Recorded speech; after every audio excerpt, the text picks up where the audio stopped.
मौन का महत्व कहानी। महात्मा बुद्ध से संबंधित एक व्यक्ति, कोई जिज्ञासु, एक दिन आया।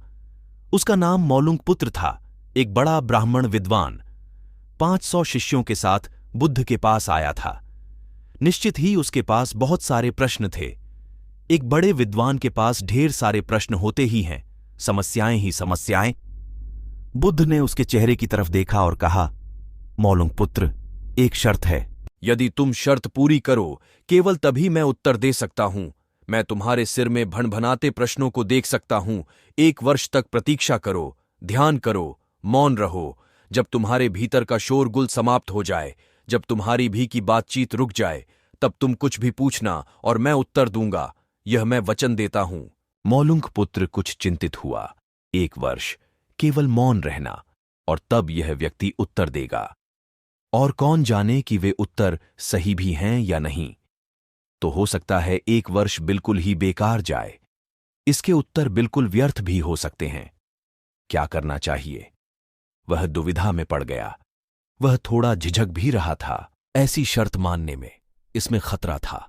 और तभी बुद्ध का एक दूसरा शिष्य सारिपुत्र जोर से हंसने लगा। वह वहीं पास में ही बैठा था, एकदम खिलखिलाकर हंसने लगा। मौलुंग पुत्र और भी परेशान हो गया। उसने कहा, बात क्या है? तुम क्यों हंस रहे हो? सारिपुत्र ने कहा, इनकी मत सुनना।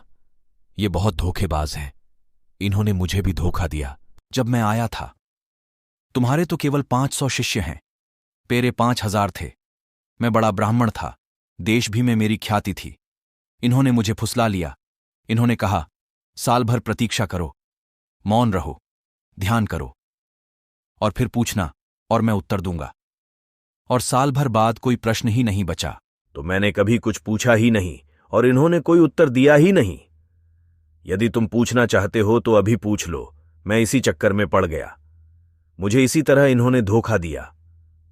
बुद्ध ने कहा, मैं अपने वचन पर पक्का रहूंगा।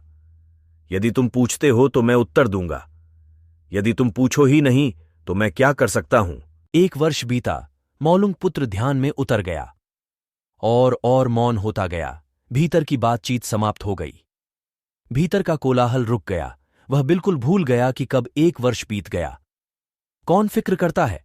जब प्रश्न ही न रहे तो कौन उत्तरों की फिक्र करता है? एक दिन अचानक बुद्ध ने पूछा, यह वर्ष का अंतिम दिन है। इसी दिन तुम 1 वर्ष पहले यहां आए थे, और मैंने तुम्हें वचन दिया था कि 1 वर्ष बाद तुम जो पूछोगे मैं उत्तर दूंगा। मैं उत्तर देने को तैयार हूं। अब तुम प्रश्न पूछो। मौलुंग पुत्र हंसने लगा और उसने कहा, आपने मुझे भी धोखा दिया। वह सारिपुत्र ठीक कहता था। अब कोई प्रश्न ही पूछने के लिए नहीं रहा। तो मैं क्या पूछूं? मेरे पास पूछने के लिए कुछ भी नहीं है। असल में यदि तुम सत्य नहीं हो तो समस्याएं होती हैं और प्रश्न होते हैं। वे तुम्हारे झूठ से पैदा होते हैं। तुम्हारे स्वप्न, तुम्हारी नींद से वे पैदा होते हैं। जब तुम सत्य, प्रामाणिक मौन समग्र होता हो, वे तिरोहित हो जाते हैं। मेरी समझ ऐसी है कि मन की एक अवस्था है जहां केवल प्रश्न होते हैं, और मन की एक अवस्था है जहां केवल उत्तर होते हैं, और वे कभी साथ साथ नहीं होते। यदि तुम अभी भी पूछ रहे हो तो तुम उत्तर नहीं ग्रहण कर सकते। मैं उत्तर दे सकता हूं लेकिन तुम उसे ले नहीं सकते।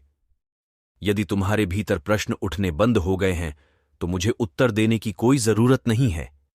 तुम्हें उत्तर मिल जाता है। किसी प्रश्न का उत्तर नहीं दिया जा सकता है। मन की एक ऐसी अवस्था उपलब्ध करनी होती है जहां कोई प्रश्न नहीं उठते। मन की प्रश्न रहित अवस्था ही एकमात्र उत्तर है। यही तो ध्यान की पूरी प्रक्रिया है। प्रश्नों को गिरा देना, भीतर चलती बातचीत को गिरा देना। जब भीतर की बातचीत रुक जाती है तो ऐसा असीम मौन छा जाता है।